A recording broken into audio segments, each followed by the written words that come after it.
Auntie, how dare you?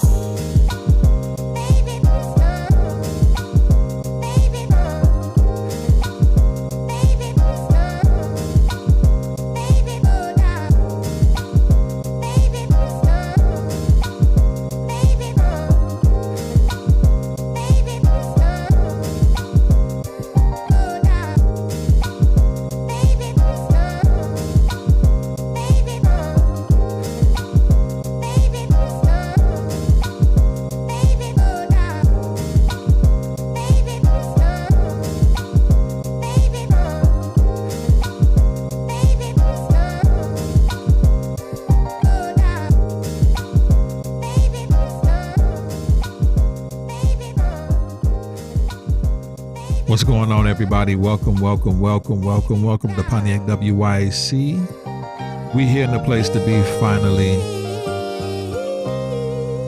We're going to talk about a little bit tonight.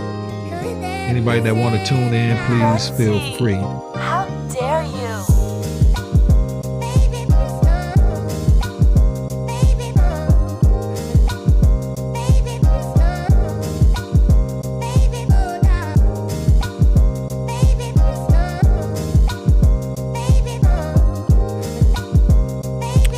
So what's up, everybody? How you guys doing tonight? Welcome to Pontiac WYAC.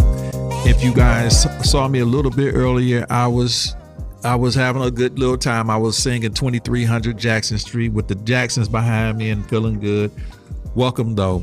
This is Pontiac WYAC and the place to be on a Sunday night. We ending up July, y'all. So, ooh, man, it's almost about that time. It's almost... savor the rest of this, the summer. Before you know it, fall will be here approaching. And it's crazy. I've been riding my bike lately because I like the e-bike. I like to move around a little bit on my e-bike. But I've been seeing that the leaves, to me, been seeming like they changing colors. Seem like the leaves have been falling. I don't know if y'all noticed that, but I'm kind of thinking like maybe it's just the, I know we had that bad air from Canada, you know what I'm saying, that came through. So I don't know if that's what it was or it's really like, drying up. I don't know. So all I will say, you guys, is go ahead and just try to enjoy your time. Enjoy what you got going on right now. Enjoy the rest of your summer. Max it out. Maximize your time and have a good time while you're doing it and try to accomplish any and everything that you got in your mind. So tonight, if anybody want to pop in, you can. I'm going to give you the phone number to call 248-905-1128, 248-905-1128. If you would like to say hello, please drop a comment. It'll show up on the screen. If you would also like to be a part of the show, I will give you the link. You can pop on and be part of the show. So we're going to talk about a couple things, and you know how I like to talk about a couple of things. But like I said, I've been off the scene a little bit on doing the live streams in the evening, but I'm going to get back to doing them more often. But there's been a lot of news going on. Plus, there's been a lot of news going on with the young man in Mississippi. I have not honestly been abreast of everything that's been going on. A lot of new developments have been coming up about him and, or his friends or developments. And then there's also some people I'm seeing that people are getting really upset with, I'm seeing people are getting upset with this lawyer, Crump. I think that's his name, Crump. And people are getting tired of Al Sharpton. I've been seeing, that people are kind of like, yo, is these guys ambulance chasing? You know what I mean? Or are they really caring about the family? Are they really caring about this young man? Are they really caring about the cause or whatever? Are these guys, Al Sharpton and Crump, Ben Crump, that's his name, Ben Crump. Matter of fact, let me pull this guy up. On the scene so you guys can see who I'm talking about.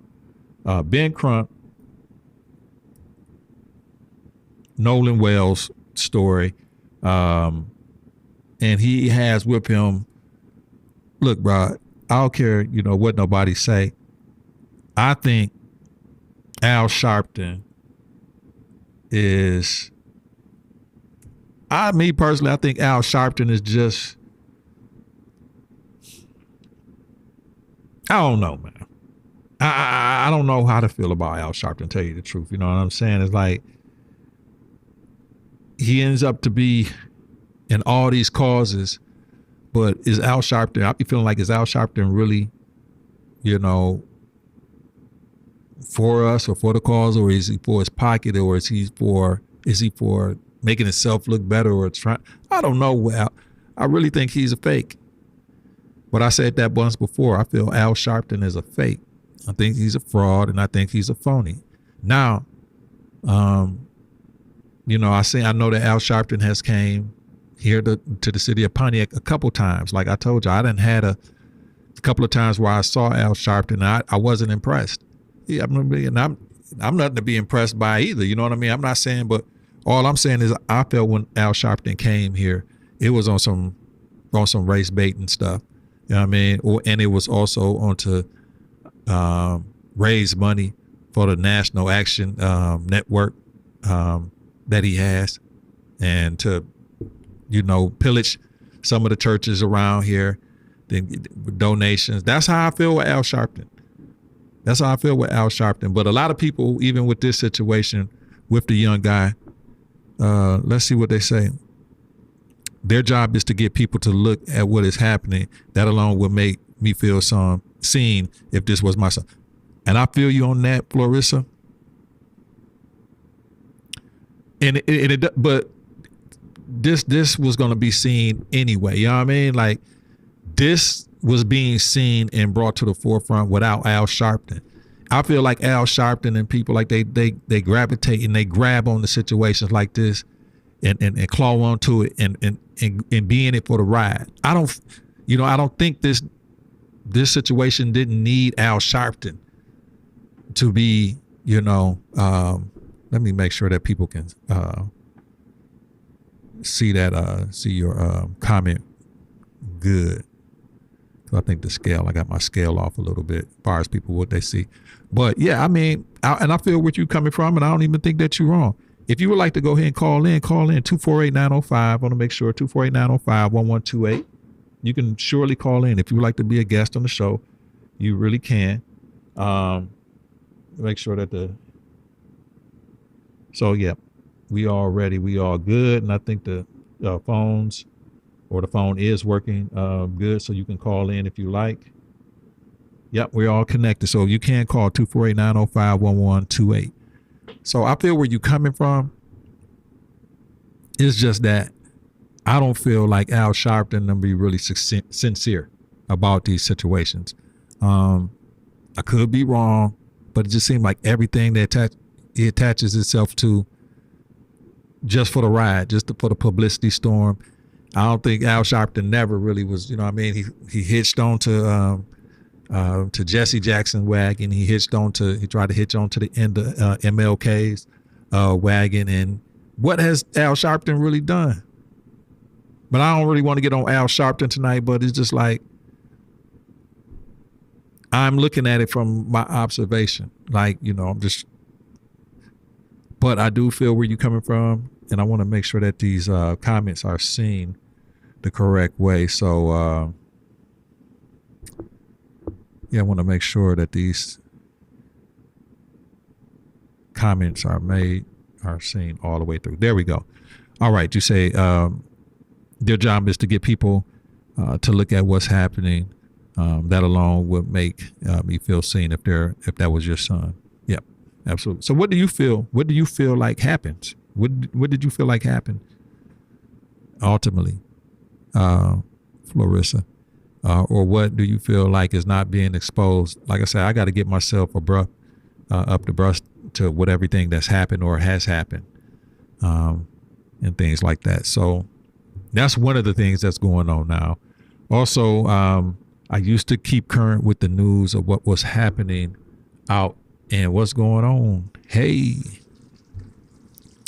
But I haven't been in a while. Like I said, I haven't been really up the brush to what's going on in Iran, and the situation is heating up in Iran. Like, there's a deal, then there's no deal.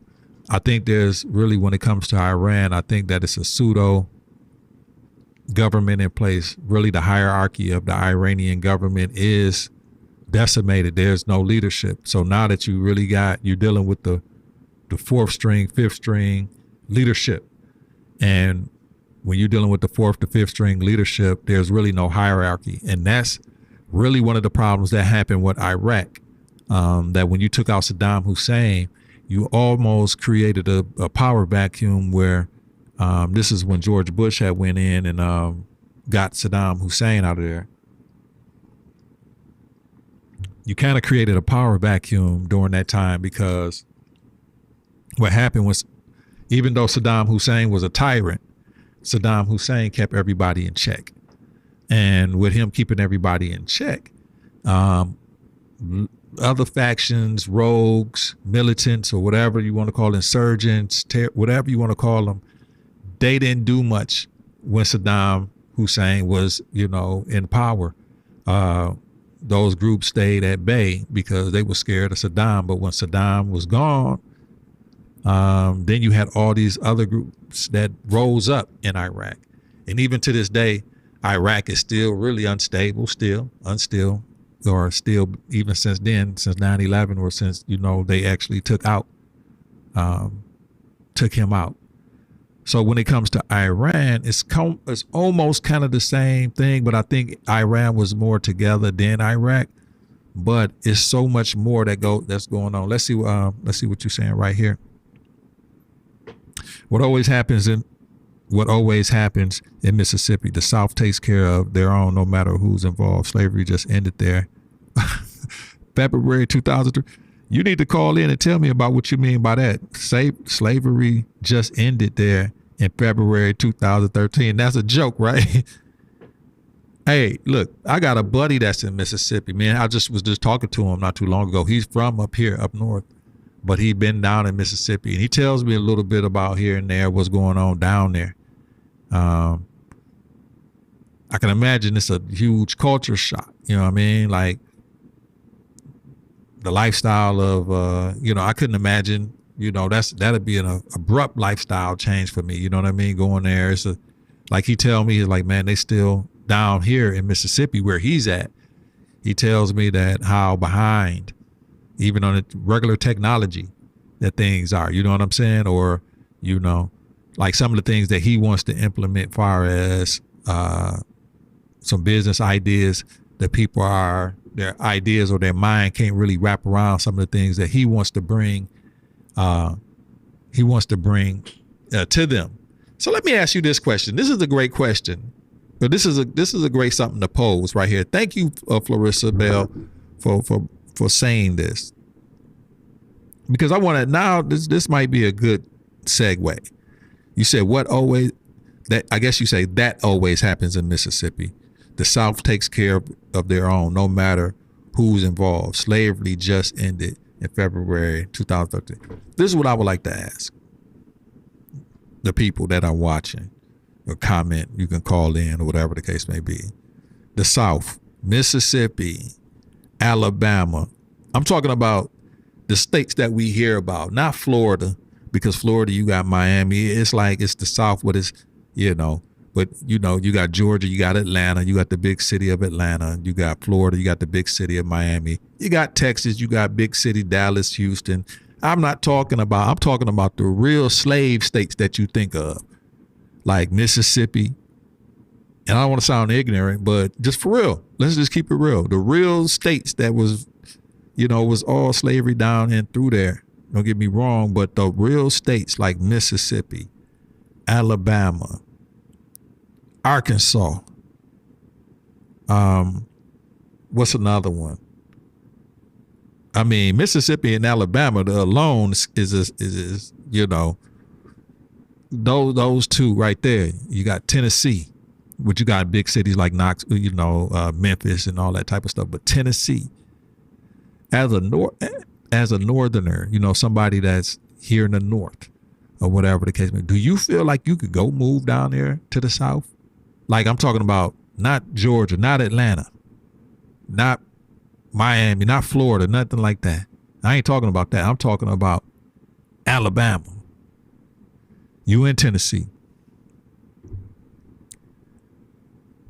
Have you been out of Tennessee? Like, are you like you in Tennessee? Are you like in rural Tennessee, or are you like in the city of Memphis? Where are you in Tennessee? And have you been up north? And would you like to leave the South? You know what I'm saying?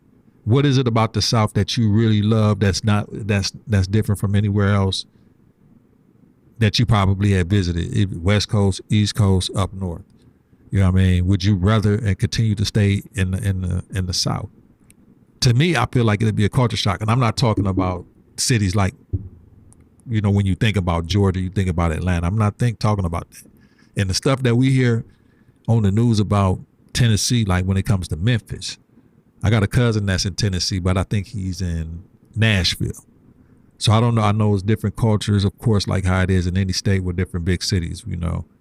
But you know, how is it overall in the South? You know what I mean? Like, you know, and then you got some slow cities up here too.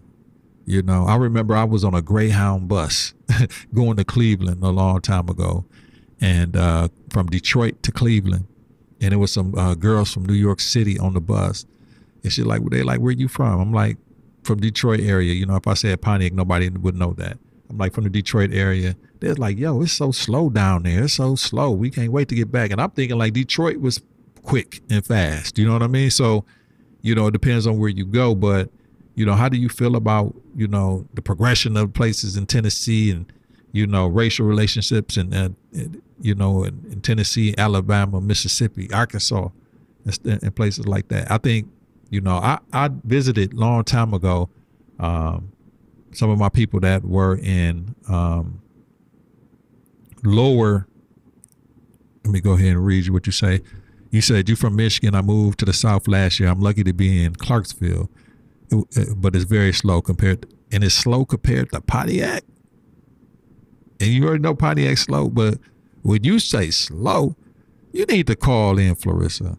You know, I like to read comments. 248-905-1128, but I like to talk to people too. Call in, 248-905-1128. Tell me, you know, how slow it is. Clarksville. I never heard of that before. Clarksville.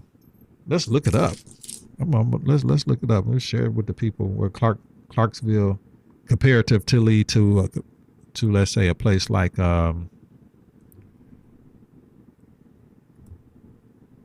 to a place like Nashville or Memphis or something like that. And you say you're lucky. What do you mean that you're lucky? Is it abundance of it? Is there jobs that's available readily there? Violence is down. Well, hey, what's up, Nikita? Is violence down? You know, what is it? The crime rate is good. The schools are good.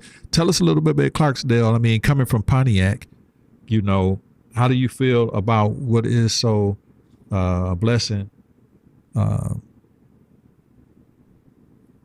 to be in Clarksville, Tennessee? Let's see right here. Let's go ahead and share this screen. So Clarksville, Tennessee.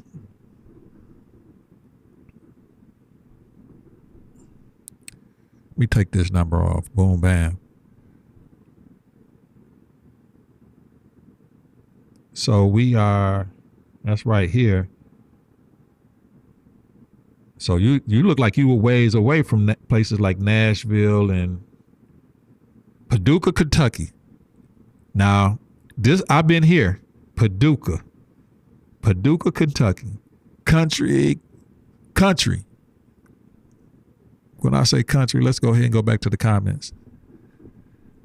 Would you say it's hair wash day for the girls, so I can't call in right now? Okay, I got you.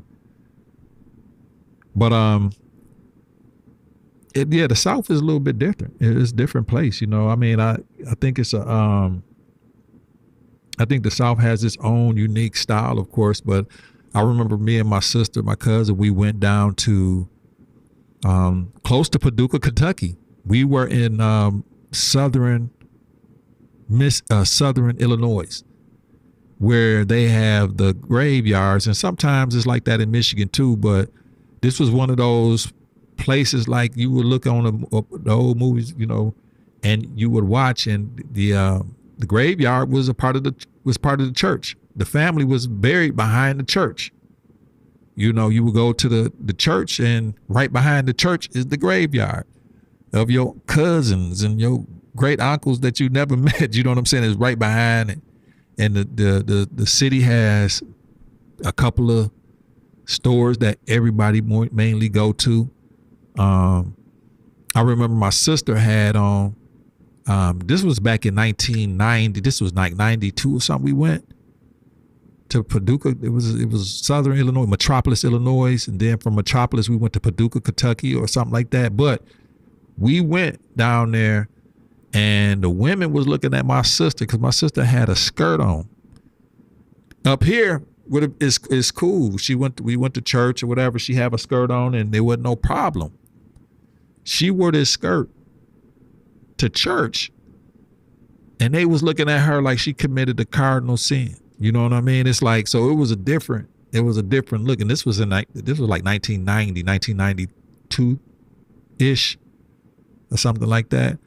Right before she graduated high school. So the South is different, had a different mentality, but I'm talking about rural South. I ain't talking about major city South. I'm talking about rural South.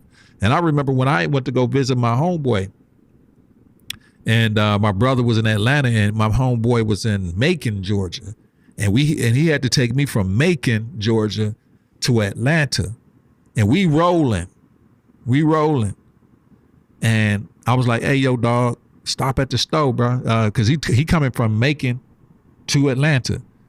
And I'm like, stop at the store, dog. He's like, I ain't stopping at the store, man. You know what I'm saying? But from Macon to Atlanta, and we passing all these places. Like I ain't never seen nothing like it. I was, I'm from up top. I'm from, Michigan. I ain't never really been nowhere. I was, 19 or whatever the case may be, or how old I was. And I say early 20s, whatever. And we riding and I'm just seeing guys or people sitting on porches, old wooden houses, black folk. You know what I mean? And we were just rolling. He's like, man, I ain't about to stop at this store. You know what I'm saying? It was a different look. You know what I mean? So, I don't know. Yeah, I was like, yo, man, I couldn't do it. But if you grow up a certain place, it's just normal to you. And I think it'll be real hard for me to go from here and then go from there. But also that's how I be when I talked to my homeboy who is in Mississippi. I knew it was a culture shock to him because he's from here and he left here and he went to Mississippi. And I know it was a major shock to him, like, more or less trying to stay, and have a life there and then adapt to it. So would you say Fort Campbell is here? So it's a mixed and power. Racism isn't tolerated. What's up, my dog? I don't recommend anything in rural South after dark. I feel you. This is my homeboy who I'm talking about, Lorenzo. But I know, the South is a little different. You know what I mean? It's real different. And I know that, it was probably a culture shock to my man Lorenzo that came from Metro Detroit, Pontiac, or whatever, and then to Mississippi. I know it was a culture shock because, like I said, me and him have conversations and he talks about a lot of things. Like he does a lot of tech and do a lot of things like what we seeing right here. But they haven't, like he said, sometimes they haven't quite caught up to the curve. So a lot of things that he's bringing or want to bring to the community, they're not ready for. It's almost like he's ahead of his time. You know what I'm saying? Trying to bring some things to them that they would, could benefit them, but it's kind of hard to do it. You know what I'm saying? So it's a little different, man. You say Chad the Builder is here. No worries, he isn't going anywhere soon. Hello. Who is Chad the Builder? I don't know who that is. I gotta look that up. So anyway, but when it comes to when I say Ben Crump, it comes to, hey, look, just because we black don't mean we on the same team. You know what I mean? Just because we black, I don't support everything that's black, and I got to look at things for what they is. That's why I say when I look at the situation, I look at Ben Crump, I look at Al Sharpton, and I think Ben Crump is a great attorney. You know what I'm saying? He does go after high profile race motivated type of cases. He's that type of lawyer. Nothing wrong with that. But I don't know. You know what I'm saying? Al Sharpton is another thing. You know what I mean? It's just, I don't know about Al. Good old Al Sharpton. You know what I mean? It's just that, again, I've seen him come through Pontiac a couple times. I really didn't see. He just come trying to raise some money, stir the pot, give some race baiting type of speeches and roll out. I mean, I don't know with Al Sharpton. You know what I mean? It's just, I never felt like he was, what asset has he really, And the only reason I'm saying this is because Al is proclaiming himself to be a reverend and an activist, but what is he? I don't know. But he seems to attach himself to things to keep, his name going. I don't know. Overall, this was just this is a crazy situation with the young man. I know, as they were talking about the autopsy, the second autopsy, and I'm glad that they did do that, and I'm glad that Ben Crunk did do that. So I have nothing bad, about Ben Crunk to say about him, but I'm glad that the second autopsy was done. There's a lot of discovery that happened with that. Like I said the previous couple of days ago, I really couldn't listen to. I really couldn't listen to. I really couldn't listen to the autopsy report when he was reading it because it was just it was graphic, and I really couldn't. I'm like, man, I can't stomach to hear it. You know what I'm saying? So overall, we know what happened though. Yeah, what'd you say? Where to throw that? Where to throw? Where? Yeah, I mean, how did that happen? You know what I'm saying? Like when I heard that part, honestly, I turned it off. I was like, the throat missing. That's all I need to hear. I don't really need to hear nothing else. We all know what happened. We all know what happened.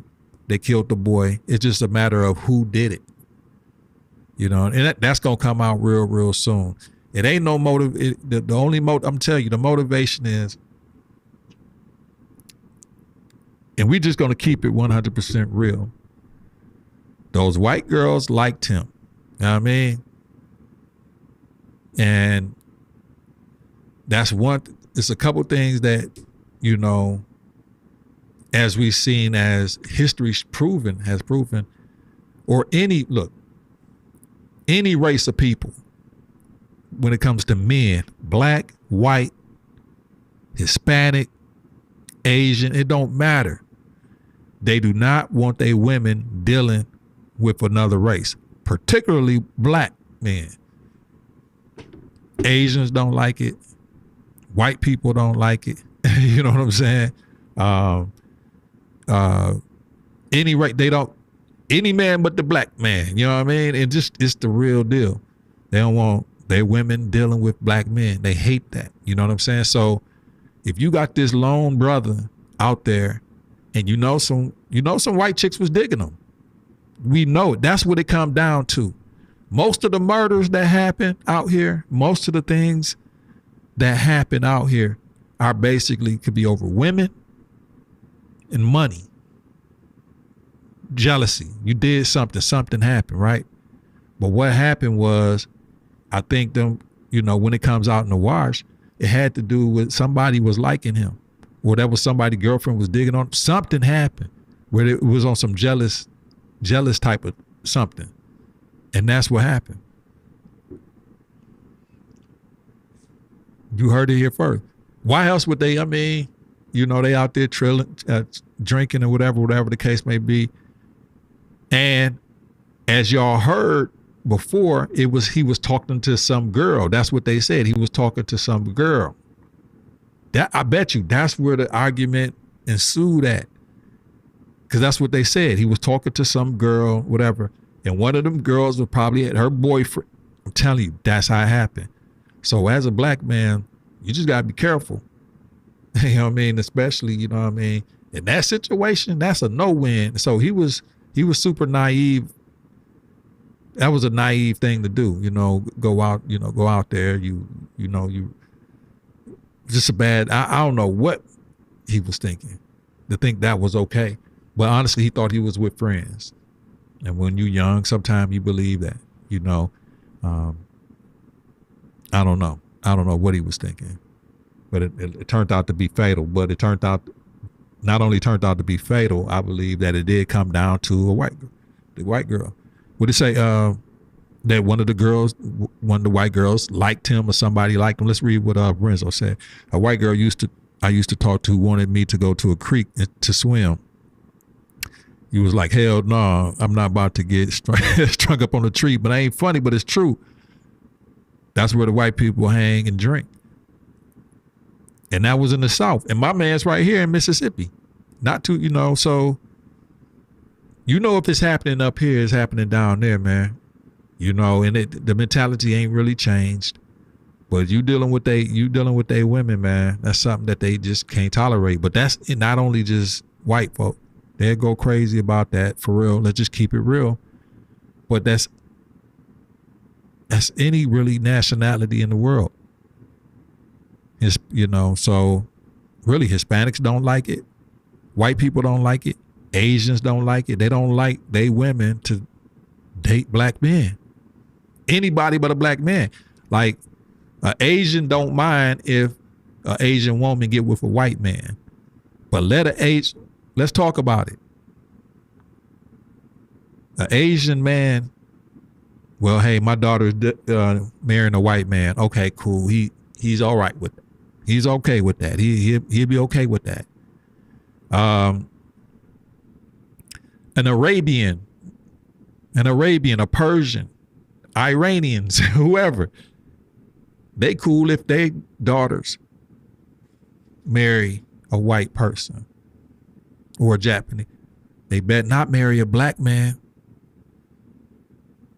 Notice that when you go like into these, they women bet not even smile at you or look at you. I used to work at Chase Bank. I'm gonna tell you, I used to go to lunch, and I used to go and get my little pops or whatever the case may be out there in Troy. And Chaldean or Persian Americans, whatever, random mobiles out there, whatever the case may be. And when I come up in the because I was dapper debonair, I come in there with my little tie. I'm smooth and I'm good, mannerable, clean cut. I go up in there to get whatever I'm getting. They see me come in there. She like it'll be a girl in there tending the till, doing whatever she do. When I come in, she can't be in the front. She cannot be at the register. But when I noticed sometimes when I paid, I didn't have to go in there. I paid at the pump or something like that. And I see other people go in there, white men or whatever, it was no problem. So they, it's something about black men people hate. It's just something about black men that people hate, all nationalities. And if you deal with they women, they really hate you. It's a true and it's a living thing. So it's, even if, put it like this, even though the Iranians are at war with the United States, right? They still will be better. They will still, in their mind, be happier if their daughter married an American white man than an American black man. Where the American black man has no power to wage war against their country or anything like that. You know what I'm saying? But to them, it's just a better look for them, or they feel better about the situation. It's just what it is, so it's, so just imagine it down there where things or the culture or the mindset hasn't changed, it is what it is. So you got to be careful, dealing with, down there. And it's crazy that, Renzo told me this story before, and it's just a real thing. But what's so funny about it, how black men is, we ain't really tripping like if black women, why we don't get mad like that when black women go ahead and date white men. It's kind of like, we don't care, go ahead and do it. So that's another great question. it ain't like we don't care, but we just like, it's whatever. It's whatever. Is it because black women don't listen to black men like that or something like that? Or just feel like the black woman and the black man relationship is just so fractured and messed up that it's like, yo, go ahead and keep her, take her. What is it? What is it? Because it seems like when it comes to white people, Asian people, Persian people, they do not want their women dating a black man. But they be wanting our women, and they deal with our women in front of our face, and we like whatever. Great question. Nobody want to talk about it. Nobody want to answer. You know, I mean, it's a real good question. So, I mean, I just wonder why that is, and what is the fear? What is the fear of the black man so much? You know what I mean? So, moving on just a little bit, I want to go ahead and go to a verse that Tupac said, and my boy Renzo brought this up the other day too. What Tupac verse said, let me see.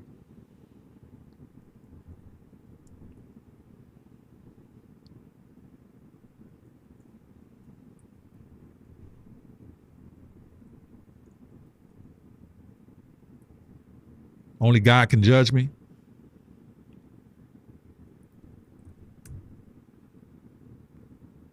On all eyes on me. When Tupac said, basically in a nutshell, let me go ahead and put this up. He said, everybody telling me it's the white man I should fear, but it's my own kind doing all the killing here. My man Chris brought that to me the other day, and I thought about that. You know, yeah, there is racism. There is a lot of classism. There's a lot of sexism. It's a lot going on around here that the black man is facing. True that. Political. A lot. But in a nutshell, we killing each other though. You know what I mean? Like most black men that I've talked to, and we have a real conversation, yeah, they know that, you know, they probably go somewhere and they probably, you know, say they go somewhere out in Birmingham, they go somewhere out in Beverly Hills, they go somewhere out in Bloomfield Hills. You know, they know that, you know, they getting looked at a little peculiar and this and this and that. But they don't feel that they gonna get, you know what I mean? They don't feel like they gonna get killed. You know what I mean? They don't feel like they gonna get robbed. They don't feel like they gonna, but you take the same black man that you asked that, you know, that might go there, and you take him and put him in Inkster, Saginaw, Flint, you know what I mean? Some parts of Detroit, some parts of Pontiac. Now you go ahead and put this in the demographic of wherever you live, and the fear comes over him that he may get robbed, killed, something wrong. You know what I mean? So that kind of goes back to what Tupac says, everybody says it's the white man we should fear, but it's my own kind doing all the killing here. So it's like, yeah, it's a lot going on as far as racism, and it's a lot of outcry that's going on as far as what happened to this young man, and it should be a lot of outcry going on with what's going on with this young man. It shouldn't happen, should have never happened, not right at all. I want justice for him and to come through and just be an example that, hey, you can't do this type of stuff. But there's really no but. I just want to add on, because when you say but, it's kind of like you justifying it like it's no. What I'm saying but is that yet we have a real problem with ourselves and self-hate that don't seem to be going nowhere. And we can still see this every day. You know what I mean? Where we live at, where we from, the cities that's predominantly by us, we really taking each other out unproportionately. You know what I mean? So when these type of situations come up, what happened to this young guy? You know, it's a speechless thing. You don't know what to say. You don't know how to explain it. You don't know how to feel. You know how to feel. You angry and this and that. It's protest and blah, blah, blah, racism, blah, blah, blah. We call in the big attorneys. We call in Al Sharpton and his gang of, because Al Sharpton is just, for real, Al Sharpton just he ain't doing nothing. Be straight up. He's not doing nothing. But all these people come in for that. But what about what we doing to ourselves and the killing that we do to each other that we see every night on the 10 o'clock news, 6 o'clock midday? You know what I'm saying? What about that? So it is, we can call out everything else, man. We got to be able to call out what we doing to ourselves. And it don't seem to be slowing down pretty much. So that's something that we got to look at overall in a totality. It ain't good to hear that people don't really want to look at ourselves as a community. Is that we fucking up? You know what I'm saying? Why is it that I have to be more afraid of, and I'm not, but why as black men, most black men are more afraid of other black men than they are of, you know what I mean? They'd rather just say, you know what, I'm about, I can't be around too many of us because something gonna start, something gonna happen, somebody gonna get shot, somebody gonna kill, somebody gonna start fighting. You know what I mean? So that's how a lot of black people feel. You know what I mean? And it should feel like that. I just remember, I don't know, maybe I'm just thinking of nostalgia and things like that. I just remember when a day where we all could gather and be together, and be around and nothing too much happened. We always had our here and there's, something happening, but, we just got to a point where we hate each other and we're massacring ourselves, way more than any other race. So let's keep it real. We're doing it way more than any other race. And we don't support each other until it's too late. So, there's something we just got to look at inwardly, you know what I mean? And that's why I say every black person that I know, just because we black don't mean we in the same tribe. Or we got the same ideal, you know what I mean? So yeah, it's just crazy out here. So you have to, in my opinion, make sure I ain't got no other comments here. In my opinion is pick your tribe, who you rock with, who you roll with, and that's that. Like-minded individuals that's on the same trajectory. Don't have to be the same thing that you're doing, but the same trajectory. Meaning trying to get somewhere positive, trying to get somewhere where you can make some change, trying to get somewhere where you can actually help somebody else, or somebody younger than you. Not even younger, it was somebody older. Same age, it don't make a damn difference, you know what I mean? But, or even if you ain't helping nobody, don't hinder nobody. How about that? That's one of the things too. You ain't got to be one of those people that like, a lot of people ain't one of those types that can go out and trying to help and do this and be a part of this and part of that. You don't have to be, but don't be one of those people that hinder people from opportunities or situations or chances, because that's violence too in a way. You know what I mean? So it's like, don't be a hinderer. Just stay out the way. Just do your thing and stay out the way. Just don't try to hinder people. But overall, this was a sad situation.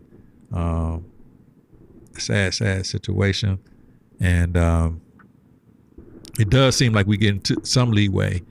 And I do feel like Ben Crump is an asset. I don't want to act like I don't feel like he is. I believe Ben Crump is an asset to the case. But I do know there's some tag-alongers, and that's why I call Al Sharpton one of those. You know what I mean? He's a tagger. He's a tag-alonger. I don't, like I said, he came to Pontiac just trying to get some money, do some race baiting, and leave. I mean, that's how I feel about it. And that's, and I believe that to be true. So, yeah. So other than that, people, I wanted to come on tonight. Like, again, I told you guys I will be coming more frequently and having more discussions, world news topics. There's a lot of things going on. Also, this is one of the things that, one of the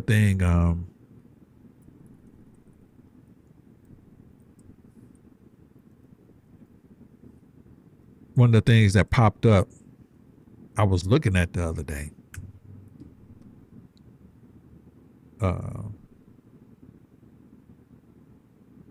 The average car note in America. I was looking this up the other day, and I was like, dang. You know what I'm saying? I got used cars, you know what I mean? And they paid for it. And I was looking at something that was talking about the, repossessions are up and things like that. And I was like, wow, but the average car note could range even, and it don't matter if you got prime credit or subprime credit, is damn near the same as far as the car note. So they be lying to you, making you feel like if your car, they be lying to you, making you feel like if your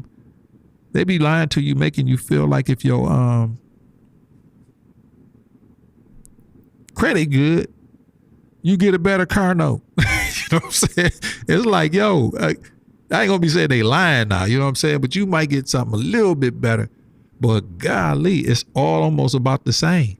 You know what I mean? So I was just looking at how the interest rates on the loans and the interest rates on like car notes and all that. It's just the interest rates are kind of up right now. You know what I mean? It ain't really changing ultimately too hot, right now.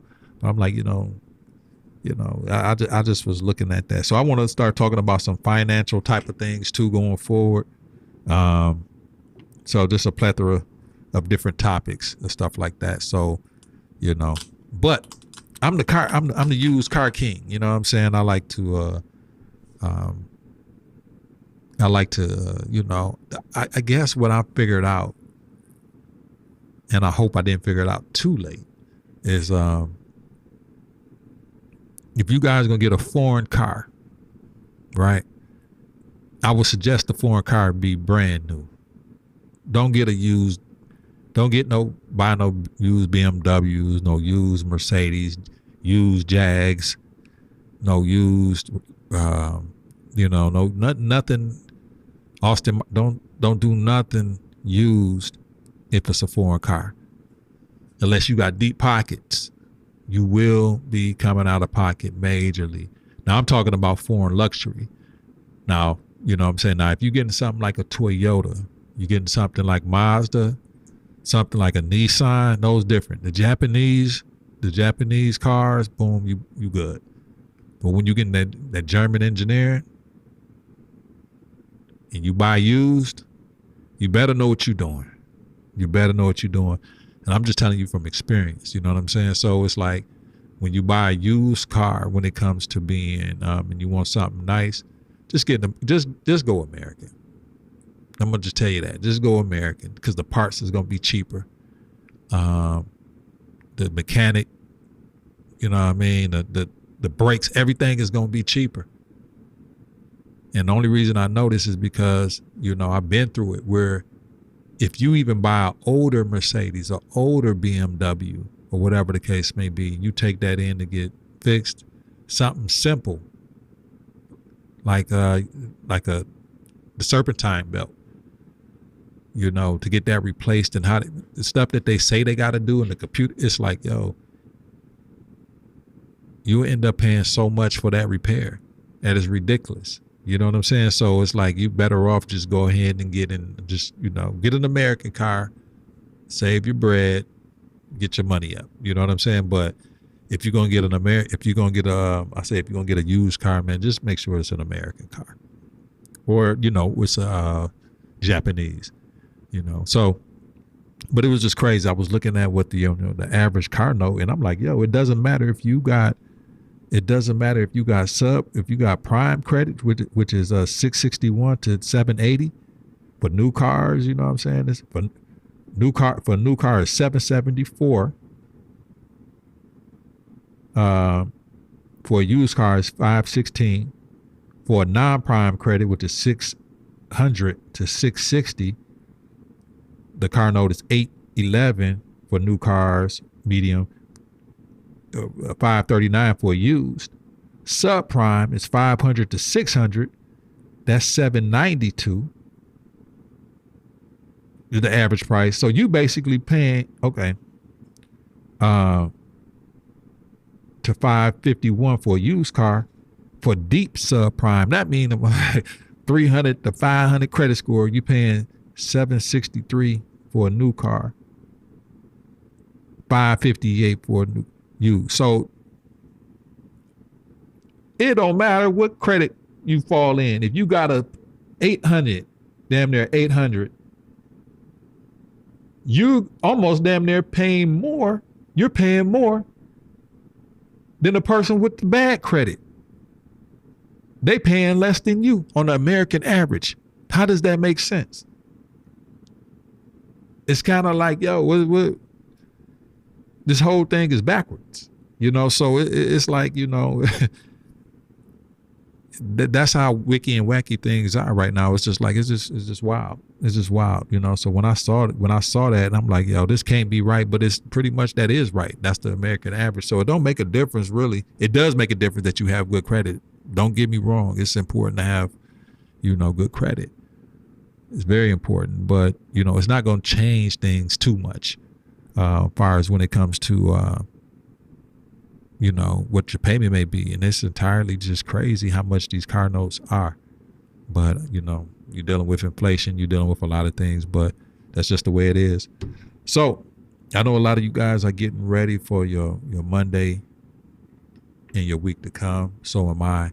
I'd like to thank you guys for going ahead and joining the people that popped on. We had a little fun earlier, do a little bit of singing. I had to erase that because Facebook jammed me up with the copyright infringement. But had a good time. There was a lot of great things going on in Pontiac this weekend. I did stop downtown. There was the Blues Downtown Festival. I don't know for sure who put that on, but it was real nice. I went down there for a quick second, got a little drone footage just to grab it for somebody and to get that deliverable to them. But yeah, it was a real nice gathering, and people was in a good vibe and a good laid back atmosphere. It was just right. Things were going pretty nice. It was a lot of good events going around Pontiac. There's a lot happening. There's a ton happening, and I'm glad to be a part of it. I'm glad to help bring some awareness to it. Again, and this is what this show is about, also to bring some awareness to what's going on, and talk to some people that's got their hand on the pulse of what's happening. And I'm also going to be bringing those people on too. So again, I'd just like to thank everybody that popped on for a little bit, listened to, and commented about what's in the news. We are going to be talking about, again, more and more things, and going from there, you guys. So everybody have a great night. Keep God first, family second, and you third. And in that order, you should not be made last, because the last is made first. Everybody have a wonderful night. One love. Be safe. Watch yourself. And have a good one. Peace.